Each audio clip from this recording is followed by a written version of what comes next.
भाई अब दिल से आप कहें कि आप दोबारा से एक्टिव होंगे और हम अब उसके साथ ही खेलेंगे अपना सेगमेंट दिल की बात। तो ओथ लीजिए और कहें कि जो कहूंगी कहूंगा, सच कहूंगा कहूंगी, इसके अलावा कुछ नहीं। दर्द तो नहीं लेते ये। हाँ, ये ओथ तो मैं नहीं लेता। चले अभी भी जितनी बातें भी तेरे जो हम कहेंगे दिल से कहेंगे ना। हाँ, दिल से बस ठीक है। अच्छा, पहला सवाल आप दोनों से ये है कि आपके लिए एक अच्छा इंसान कौन है, यानी कौन सी बातें किसी भी इंसान को अच्छा इंसान बनाती हैं। पहले आपसे शुरू करूंगी, आपके नजदीक अच्छा इंसान कैसा हो? Humanity. Humanity, compassion, empathy, and honest empathy, honest compassion, honest humane attitude, रवैये, behavior. और आपको वही की ह्यूमैनिटीज में हो? Same to same. ठीक है। आप फेक लोगों को पहचान लेते हैं या आपको एतबार करना अच्छा लगता है? इतनी मौतें आई है ना मुझे एतबार करने के बाद, अब नहीं करता मैं। शक्ल से सभी अच्छे लग रहे होते, मैं भी अच्छा लग रहा हूँ, मगर अंदर से हो सकता है बहुत कमीना हो। लेकिन आप फेक लोगों, आपके रडार में आ जाते हैं फेक लोग? शक हो जाता है कि ये कुछ मामला गड़बड़ है, मगर एग्जैक्टली मैं पिन पॉइंट नहीं कर पाता क्योंकि मेरे अंदर पॉजिटिविटी बहुत है। मैं लोगों से सच बोलता हूँ तो आई एक्सपेक्ट कि वो सच बोलेंगे। I think that's true. I think most people जो एम्पैथेटिक होते हैं उनके साथ ये प्रॉब्लम होता है कि वो देखना चाहते हैं हर इंसान के अंदर अच्छाई। आई थिंक मुझे इसमें सिर्फ मेरे साथ सिर्फ थोड़ी सी मुख्तलिफ बात यह है कि मैं खातून हूँ, तो चूंकि हमारे रेडार बहुत ज़्यादा एक्टिव होते हैं। होते हैं, तो हम फेक या मैं समझती हूँ जो हमसे तालमेल नहीं रखते, मैं उन लोगों को जल्दी शायद पहचान लेते हैं। जिंदगी में किसी स्पेशल शख्स का होना ज़रूरी है या आपको लगता है कि खुद को ही ख़ास समझना ज़्यादा सही बात है? मेरे नज़दीक अपनी ज़ात पे भरोसा रखना बहुत अच्छी बात है, बहुत अच्छी बात है, मुकम्मल आप हो जाते हैं। लेकिन कोई दूसरा शख्स आपको मोटिवेट ज़रूर कर सकता है। आपको जब ये एहसास होता है ना कि मैं अच्छा कर रही हूँ, बुरा करूँ, एक शख्स तो है जिसने कहना है कि कोई बात नहीं, ठीक हो जाएगा। क्योंकि बहुत से ऐसे वक्त आते हैं जब आपको लगता है कि आपने बहुत बड़ी कोई गलती कर दी है और आप अपने आप बहुत डाउन हो जाते हैं, आपकी समझ में नहीं आता कि अब इसका मदावा कैसे होगा। तो उस वक्त कोई एक शख्स होता है जो कंधे पे हाथ रखे कहते हैं इट्स ओके, गुजर जाएगा, ठीक हो जाएगा। इसलिए होना ज़रूरी है। आप बताएं सानिया जी। आई थिंक बिल्लियों का होना बहुत बिल्लियों और कुत्तों का होना बहुत हो तुम। यानी कि आपने कहा बिल्लियां चालाक जो जिनके नखरे आप उठाएं। नहीं, बिल्लियों के एक्चुअली कोई इतने नखरे नहीं होते, कुत्तों के भी नहीं होते, या पता नहीं मुझे नहीं महसूस होते, दूसरों को शायद होते हो। मुझे लगता है स्पेशल इंसान सबसे पहले तो आपको अपने आप को स्पेशल इसलिए समझना चाहिए कि you deserve dignity, you deserve respect. इतना स्पेशल तो आपको होना चाहिए और समझना चाहिए खुद को। और उसके बाद यकीनन कोई एक ऐसा दोस्त साथी होना, जो कोई भी हो सकता है, पेरेंट हो सकता है, कोई कॉलीग हो सकता है, सिबलिंग हो सकता है, और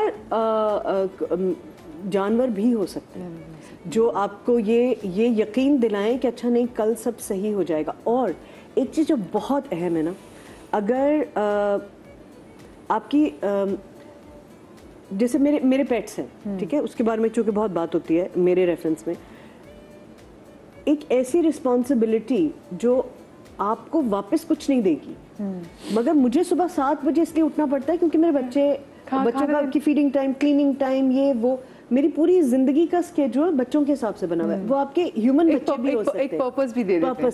वो आपके ह्यूमन बच्चे भी हो सकते हैं, वो आपकी जॉब हो सकती है, वो आपकी कोई भी ऐसी हॉबी हो सकती है। कुछ लोग मैंने देखा जो रिटायर हो जाते हैं, गार्डनिंग, अरे भाई फजर के बाद सर्दी गर्मी को वो लगे होते हैं अपने और जड़ी बूटियों के साथ अपनी वो पर्पस मिल जाता है। तो आई थिंक उससे मुझे याद आया, मेरे घर आ जाओ, मेरे 2 कुत्तों से मिल लो। एक के बारे में डॉक्टर ने कह दिया कि बस 1 महीने के मेहमान है, because he is blind and deaf, but the cutest one I have, oh my God, oh my God, he is not 12 years old। और माया से आके मिलो, शी इज दिस जान है वो, आप आइए, मुझे बच आ गई, हाँ बस पहुंची, क्यूट। अब हमारे पास पिक्चर्स होती हैं, हम आपके साथ शेयर जरूर करते हैं। खैर हम आगे आपको दिखा देंगे, जब क्लिप्स लगेंगे ना फिर शेयर कर देंगे। लंबी लंबी प्लानिंग्स करना सही है या शॉर्ट टर्म गोल सेट करना ज़्यादा फायदेमंद होता है? अच्छा, मैं लंबी प्लानिंग्स नहीं करता। मैं करीब का ज़रूर देखता हूँ कि इतने महीनों तक के लिए ये हो जाना चाहिए। बहुत लंबी मुझे लगता है जो आप करते हैं वो जिस एनवायरनमेंट में आप रह रहे हैं, जहाँ रह रहे हैं, वहाँ पे लंबी प्लानिंग यूजुअली डजंट वर्क। आप बताइए, शॉर्ट टर्म प्लानिंग या लंबी प्लानिंग? आई थिंक लंबी प्लानिंग के लिए शॉर्ट टर्म एडजस्टेबल प्लान्स ज़रूरी होते हैं कि आप उस लॉन्ग टर्म एक कोई गोल तो बनाना पड़ेगा ज़िंदगी का ना, या कोई एक मिशन रखना पड़ेगा आपको, या कोई टारगेट कि मुझे यहाँ पहुँचना है, मगर उस तक पहुँचने के लिए शॉर्ट टर्म एडजस्टेबल प्लान्स ज़रूरी है।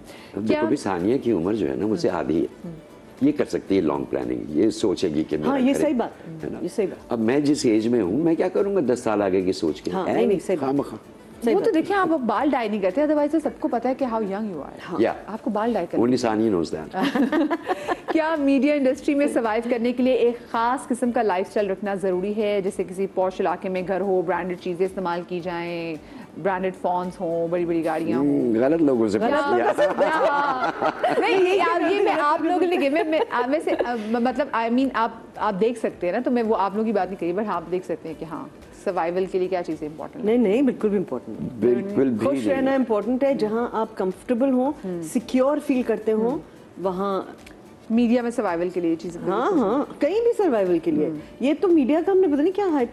अच्छा, ये मैं आपको बात बताऊं, अगर आप लोगों से मिलें या उनको ज़ाती तौर पे देखें ना, तो वो उन्होंने ही दूसरों के लिए फसाड ज़्यादा बनाया हुआ है, अंदर ज़्यादा सिंपल है हमारे लिए। हम बड़े सिंपल से लोग हैं। हाँ, उसी तरह के जैसे घरों में होते हैं, हमारी बड़ी नॉर्मल जिंदगी होती है। नहीं, मैं लेकिन जो आज आपके जो देखो, मैं मुझे लगता है कि देखो वही वाली बात है कि हर जगह कोई रूट्स होती हैं। आपने अगर थिएटर कर लिया है ना, और आपने जमीन पे लोटे लगा लिए, आपने सड़क के ऊपर जाके वो एक्सरसाइजेस किए हैं जो थिएटर वाले करते हैं, तो आपके अंदर से वो चीज़ तो निकल गई कि आपको हर वक्त अच्छा लगना है, खूबसूरत लगना है, ये और वो, ठीक है। और थिएटर हमारे मुल्क में जहाँ जहाँ आप करते हैं और जिन लोगों के साथ करते हैं, वहाँ ब्रांड्स में नहीं हो सकता वो काम। बिल्कुल। दूसरे वो इत्तेमाद, क्या मुझे एक इत्तेबार अपने ऊपर होता है, एक इत्तेमाद होता है कि मैं इस हुलिये में भी कहीं जाऊंगा तो मुझे इज्जत मेरे काम की वजह से मिलेगी। सही। वैसे आप दोनों ने स्ट्रीट थिएटर किया है? बहुत। ओह वाह। अच्छा, अगर टॉक्सिक लोग आपके आसपास मौजूद हों तो रिश्ते या ताल्लुकात किसी भी तरह निभाते रहना चाहिए या अपने जहनी सुकून को तरजीह देना ज़्यादा इम्पोर्टेंट है? मैं तो ऐसे दौड़ लगाता हूँ ना टॉक्सिक लोगों से, दूसरे कमरे में जाके बैठ जाता हूँ, बर्दाश्त नहीं होते। एक टॉक्सिक लोग और एक वो जो हर वक्त अपनी तारीफ करता है और वो भर गया है शो बिजनेस में। इतने लोग हैं जो सिर्फ आपके पास बैठ के अपनी तारीफ में 1.5 से 2 घंटे गुजार देंगे बगैर कॉमा और फुल स्टॉप के। और मैंने सानिया को देखा है, सानिया ज्यादा वो नहीं, ऐसी मासूम नहीं, इसकी शक्ल पे जो आता है ना वो इतना खूबसूरत एक्सप्रेशन होता है ऐसे वक्त में, ये वाला यही होता है। ये बोलेगी नहीं, मुझे तमीज़दार औरत, मुझे ये नहीं याद नहीं है। अच्छा, तो बताए ना। अरे सानिया, इस शो में तो नाम नहीं ले सकते ना। हाँ, शो में नाम बाद में। हाँ, तो ये बताना कि टॉक्सिक लोग अगर आपके पास मौजूद हों तो रिश्ते ताल्लुक निभाने चाहिए? अच्छा, मैं ना बहुत सफाक औरत हूँ इस मामले में। मैं हूँ वो जो एक्सप्रेशन बता रहे थे कि आपने आई बिलीव अगर आपको गैंग्रीन हो जाए तो amputate, absolutely.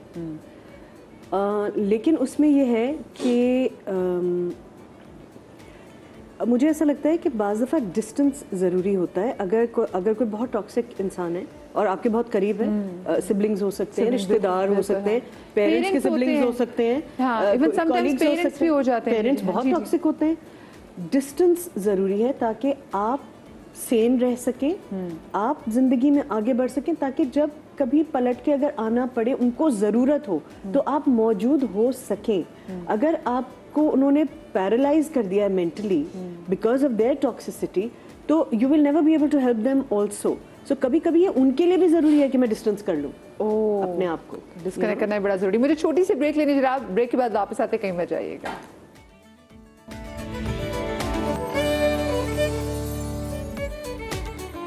Ji welcome back after the break जनाब। अब मैं चाह रही हूँ जरा इनके साथ हम खेल लेते हैं बोर्ड गेम्स, ताकि देखूं कि ये हमारे जो इतने ज़बरदस्त आर्टिस्ट हैं हिंट्स देने में कैसे हैं। और आपको पता है बोर्ड गेम में हमारे अक्सर आर्टिस्ट वो डरे थे, वो कहते हैं नहीं नहीं भाई हम नहीं गेस कर पाएंगे, लेकिन सबसे ज़्यादा एंजॉय यही गेम की जाती है। तो हम कहते हैं लेडीज़ फर्स्ट। मैंने आप लोग को ब्रेक में रूल्स बता दिए।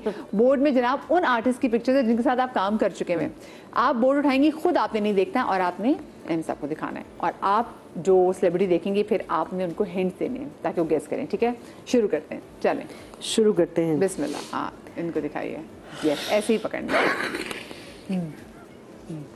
दादू अच्छा, किस किस्म के हिंट्स दे सकते हैं आप? जैसे मर्जी हिंट्स, बस नाम नहीं बताना और ड्रामे का नाम बहुत खुल के भी नहीं बताना। बस एक लंबा चौड़ा ऐसा एक्टर जो बस कामयाबी की जमानत है। Noman Ijaz. Slow clap. Wow, फौरन पहुंची है। क्या हिंट दिया आपने, जबरदस्त। हिंट का कमाल है वो। बिल्कुल बिल्कुल। आप जी जी, अब आपकी बारी। अच्छा जी, आप ये दिखाएं। जी जी। ओके। बहुत अच्छे होस्ट हैं, बहुत पॉपुलर होस्ट हैं,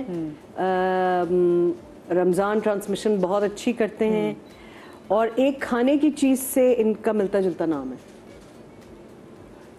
क्या मजे का हिंट दिया आपने। बहुत अच्छी रमज़ान ट्रांसमिशन करते हैं। वसीम बादामी है। ये जबरदस्त जबरदस्त। मजे का हिंट दे रहे जी। उफ।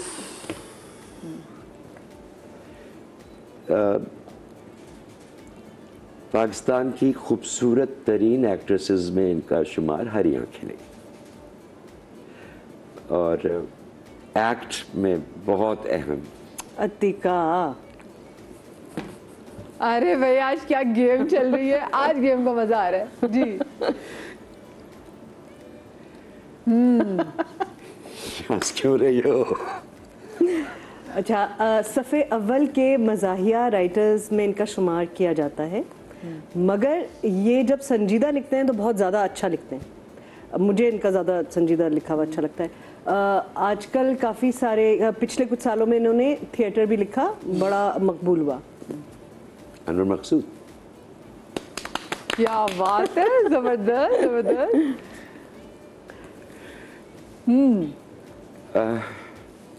ओके।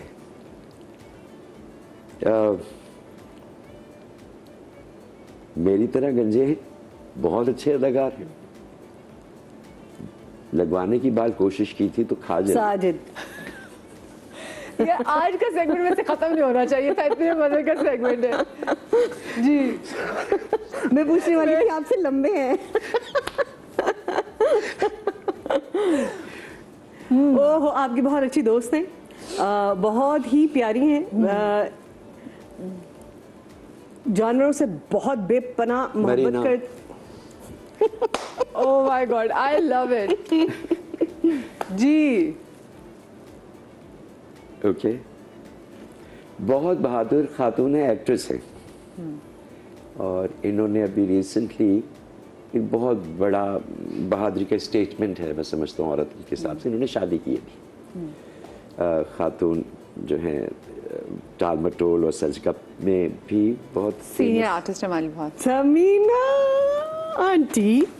क्या बात है। आखिरी बहुत प्यारी जी, बहुत प्यारी है। ओह हो, इन्होंने भी अभी शादी की है, और ये इस मतलब she is just beyond words, she is just brilliant and she lives life to the fullest. ये कमरे में मौजूद हो तो chatter chatter chatter chatter chatter chatter बहुत बातें करती हैं। हमें लाइट लगाने की वैसे वाकई जरूरत नहीं होती, चमकती जाती हैं, और इनके बराबर का मिमिक खवातीन में कोई और नहीं है। बुशरा अंसारी। क्या बात है भाई, टीम आज इतने कम बोर्ड बनाए जी जी। My god. ओके। स्टेज जो अभी मुरवजा है पंजाब में, उसके बहुत ही माने जाने एक्टर रहे, और नदीम बेग की सीरियल्स में भी आए, और इनका बेटा भी अब आता है, इंट्रोड्यूस हो गया टीवी पे भी। स्टेज के सोहेल साहब। क्या मजे की आज गेम चल रही है भाई, आई लव इट। अब तो खत्म हो गया। आखिरी बोर्ड है शायद, हाँ देखिए, हाँ आखिरी, okay. हाँ हाँ। ये भी टीवी होस्ट हैं, बहुत अच्छी एक्ट्रेस हैं। अब तो शायद मॉर्निंग शो नहीं करती, हाँ नहीं करती, अब नहीं करती, लेकिन उन्होंने किया है मॉर्निंग शो। प्रोडक्शन हाउस है, एक एक्टर से इनकी शादी हुई है, फिल्म एक्टर हैं जिनसे इनकी शादी हुई है। नहीं अब ये नहीं करती, फिल्म एक्ट्रेस इनकी शादी हुई है, और इनका सेंस ऑफ ह्यूमर, ये भी जहाँ जाती है चार चांद बहुत खुल के हंसती है, बहुत जोर का कहका मारती है, दिल से हंसती है बहुत। और इनका प्रोडक्शन हाउस है, पिछले दिनों इनका प्रोडक्शन हाउस थोड़ी सी कंट्रोवर्सी में रहा क्योंकि कुछ पेमेंट्स का इशू था शायद। अब इन्होंने भी पिछले रमजान में रमजान ट्रांसमिशन भी की है। जवेरिया, फाइनली मुझे बहुत कंट्रोवर्शियल क्लू देना पड़ा, नहीं होता वैसे, लेकिन माशाल्लाह से आप दोनों ने इतनी अच्छी खेली, और आज मुझे पहली बार लगा कि बोर्ड्स कम थे और मजा मुझे दिल की बात से सबसे मजे का लगता है, लेकिन आज मैंने ये बोर्ड गेम बड़ा एंजॉय किया, बहुत जबरदस्त था। एक क्यूज थोड़ा बहुत हमारा है भी तो कनेक्शन भी। हाँ। अच्छा, आपने वैसे भी बात की, आपने भी पिछले दिनों वैसे साहब आपने भी एक वीडियो बनाई जिसमें आपने आर्टिस्ट के लिए आवाज़ उठाई, और जैसे अभी लास्ट की बात हुई, जो पेमेंट जो ड्यूज क्लियर होने में बहुत ज़्यादा टाइम लग जाता है, वो बहुत वायरल भी आपकी स्टेटमेंट हुई, उसका वैसे फ़ायदा हुआ, बेहतर हुई चीज़ें उसके बाद?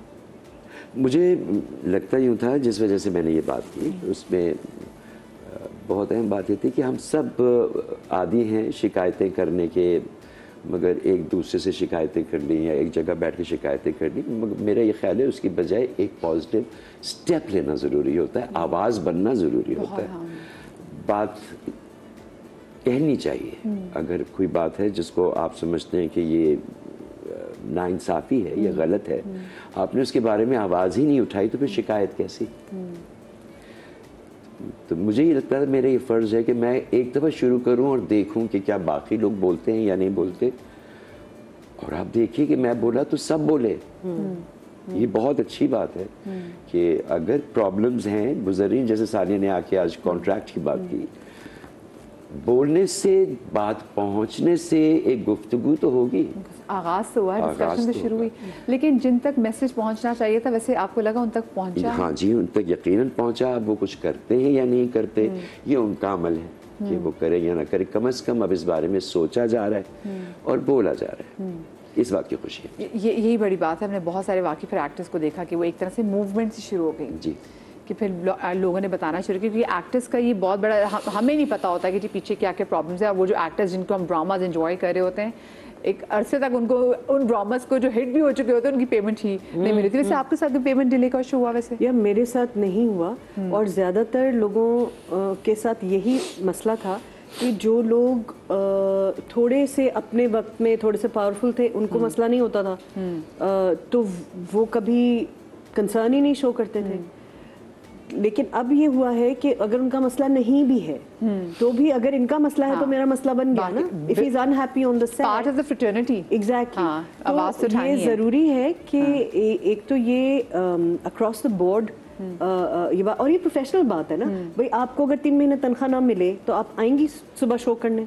नहीं आएंगी। इनसे क्यों एक्सपेक्टेशन है कि 90 डेज बाद इनका चेक प्रोसेस होगा? क्यों 90 डेज बाद? क्यों लास्ट पे कर दो। 90 डेज में जिंदगी की जमानत भी किसने ली है? एग्जैक्टली। और वैसे भी एक्टर्स को आप रॉयल्टीज नहीं देते, अगर आप यूट्यूब के व्यूज हैं वो आप उनके साथ शेयर नहीं करते, अगर उसकी कोई कमाई है तो आप शेयर नहीं करते, आप उनको वन टाइम ही पेमेंट कर रहे हैं, वो भी आप उन्हें टाइम पे नहीं कर रहे। और दद्दू तो फिर भी बहुत इन्फ्लुएंशियल एक्टर हैं। बिल्कुल बिल्कुल, तभी इनके कहने ने इतना वक़्त डाला। हाँ। आप जितने हमारे सपोर्ट कैरेक्टर्स आते हैं या जो हमारे जिनको हम जूनियर एक्टर्स कहते हैं वो आते हैं, सपोर्ट कैरेक्टर्स के लिए आते हैं, जिनका 1 दिन का 2 दिन का कुछ घंटे का काम होता है, उनको तो महीनों महीनों आप नहीं तनख्वाह देते। ऐसे मैं सालों से, उस वक्त इंडस टीवी था, मैं उस वक्त क्रू को, एक दिन हमारे सेट पे मैं माँ प्रोग्राम करती थी सर, हमारे सेट पे वो चढ़े लाइटमैन, लाइट टिकर, उनको करंट लगा और गिरे नीचे, तो मैं उधर ही खड़ी थी। मैंने कहा यार तुम लोग क्या करते हो? कोई गियर नहीं था उनके पास, कोई हमारे बच्चों को जनरेटर से पानी में रखे होते हैं जनरेटर्स, उनसे लग के हो चुकी हैं ये कैजुअलिटीज़ हो चुकी हैं। करंट लगते रहते हैं, सर्दी में वो काम कर रहे होते हैं, उनके पास जूते नहीं होते हैं, फिर आप उनको खाना भी ठीक से नहीं देते हैं, उनके रहने को भी ठीक से जगह नहीं देते हैं अगर आप वो आउटडोर काम कर रहे हैं। और ये बहुत बड़े बड़े प्रोडक्शन हाउसेस हैं। मसला ये है कि वो जब तक अपने लिए खुद आवाज़ नहीं उठाएंगे और यूनाइट नहीं होंगे, तो मैं उस वक्त से इनको कह रही हूँ कि यार तुम लोग अपनी यूनियन बनाओ। सारी दुनिया में यूनियंस होती हैं, हमारे यहाँ ये प्रॉब्लम है ना, कलेक्टिवली काम करने का हमें आइडिया नहीं है। हमको ये वरना शायद रॉयल्टी भी मिलना शुरू हो जाती जो पहले काम किया गया। रॉयल्टी तो हमने अपने हाथ से उनको दी है, वापस की है। ये बहुत बड़ा ब्लंडर किया था हमने उस नेगोशिएशन में। पीटीवी की जब स्ट्राइक हुई थी तो हमने कहा कि अच्छा जी पैसे बढ़ा दें, रॉयल्टी रख लें। क्यों रख लें भाई? आज तक वो प्लेस चल रहे हैं, आज तक वो जितनी भी थी उस जमाने के हिसाब से थी, लेकिन अगर अब बढ़ जाती, अगर अब ज्यादा पैसे मिल रहे होते, खैर पीटीवी अब नहीं करता, लेकिन जब सेइंग कि रॉयल्टीज अगर मिल रही हो, देखे ना एक एक्ट्रेस का भी तो बैकअप प्लान ही रॉयल्टी की सूरत में हो सकता है, क्योंकि हम बहुत सारे एक्टर्स को हमारे यहाँ देखते हैं कि बड़ी कसमपुर्सी की हालत में बड़ा दुख होता है। हमारे बहुत सारे थिएटर के आर्टिस्ट भी, और वो जो अकेले भी रह जाते हैं। पिछले दिनों भी कुछ ऐसे वाक़यात हमने देखे कि हमारे आर्टिस्ट थे वो अकेले चले गए। तो आपको लगता है कि देयर हैज़ टू बी, जैसे उन्होंने यूनियन की बात की, कि कोई ऐसा इदारा ज़रूर होना चाहिए जो कि एक तरीके से चेक रखे हमारे एक्ट्रेस पे? वो भी है, अब लोग पर्सनली भी कर रहे हैं। ये बड़ी अच्छी, वैसे हमारी ख़वातीन की बड़ी अच्छी बात है। लड़कियों ने फटाफट एक व्हाट्सएप ग्रुप बनाया, उस पर सब उन लोगों के नाम डाले जो अकेले रहते हैं, and they keep in check. लेकिन हमारे शो में सानी जी, मैं आपको तो हमारे शो में कुछ ऐसी फीमेल एक्ट्रेस भी आई हैं जो वो भी जो दूसरे शहर से इधर आई हैं, अकेली रहती हैं। उन्होंने कहा जी मज़े की बात है कि उस ग्रुप में वो जो हम अकेली लड़कियाँ हम ज़्यादा ऐड नहीं हुए, वो जो फैमिली वाले जिनकी ऑलरेडी फैमिली जहाँ पे हैं वो ज़्यादा ऐड हुई है। तो वहाँ पे कुछ लोगों को ये भी एतराज़ है। वो देखो, जब भी कोई चीज़ बनेगी या कोई नई चीज़ होगी या कोई आप एक नया आइडिया ट्राई करेंगे, उसमें ये सब चीज़ें होंगी। ये फिर वो बताएं उन लड़कियों को कि यार हम रहते हैं अकेले, भाई हमें तो शामिल करो, या जो उनके दोस्त हैं वो उनके साथ एक ग्रुप बना सकते हैं। देयर सो मेनी आवाज़ के एक ही ग्रुप पे तो नहीं आ सकते। तो जो जिसके करीब, बहुत सारे लोग फैमिलीज के साथ भी अकेले ही रहते हैं ना एक तरीके से, कोई दूर रहता है, कोई करीब रहता है, कोई कराची में अकेला रहता है, तो वो उनके साथ अपने जो अपना दोस्तों का ग्रुप है वो एक बहुत ग्रुप जरूरी है। बनाए। और सब एक ग्रुप में तो आ भी नहीं सकते। एक तो ये है कि पर्सनली हम कोशिश कर सकते हैं। दूसरी चीज़ ये कि कलेक्टिवली काम करने के लिए बड़ा पेशेंस और प्रैक्टिस चाहिए। वो पाकिस्तान में इन जनरल नहीं है, और वो बड़ी स्ट्रेटेजिकली ख़त्म किया गया है, क्योंकि there is strength in numbers. जितने ज्यादा लोग जुड़ते हैं उतना ज्यादा स्ट्रांग हो जाते हैं। उन्होंने ना नंबर्स की स्ट्रेंथ दूसरी समझ ली, वो रेटिंग को समझ लिया, नंबर्स को, हाँ वो नंबर्स यहाँ पे समझ लिए। अच्छा मुझे ये बताएं कि अगर आप 20 साल के अपने वर्जन को जाके कोई मैसेज देना चाहें तो वो क्या मैसेज होगा? कि जब आप व्हेन यू वर, या ज़िंदगी का, चले इसी सवाल करती क्विकली, टाइम कम है, वो लम्हा जो कि जाके जीना चाहते हैं, वो कौन सा लम्हा होगा? मैं पढ़ना चाहूँगा बहुत सारा। अगर मैं इतना से पहले मुझे इतना होश होता और मैं इतना गया गुजरा इंसान ना होता तो शायद मैंने बहुत किताबें पढ़ी होती। इसका मुझे बहुत दुख है कि मैंने बहुत किताबें नहीं पढ़ी। But you're never too late. It's never too late. हाँ, आप अपनी ज़िंदगी का कौन सा लम्हा दोबारा जीना चाहेंगे? लम्हा तो कोई मैं दोबारा नहीं जीना चाहूँगी, लेकिन मुझे भी यही क़ल्क़ है कि मैंने पढ़ा नहीं। जितना पढ़ना चाहिए था, ना पढ़ने पे ये हाल में पढ़ लेती तो क्या करती, मैं हद हो गया, आसमान में सुराख करके आती। जितनी मेरे पास अपॉर्चुनिटी थी मैंने उतना नहीं पढ़ा, और ये भी एक खाम ख्याल है कि मैंने बहुत पढ़ा है, पढ़ी लिखी हूँ। तुम्हारी बातों से तो हमें नहीं लगता बिल्कुल भी। हम सिर्फ हैरान होते रहते हैं कि या खुदा ये कौन सी बात कर रही है, फिर घर जाके रिसर्च करते हैं, फिर पता चलता है सानिया ने ये कहा था एक्चुअली। भाई थैंक यू सो मच आप दोनों। यकीन माने मुझे आप लोगों से मिलने का इतना इश्तियाक था कि इसकी वजह से मैंने कहा कि मैं आज का शो मिस नहीं कर सकती, चाहे जो भी हालात हो जाए।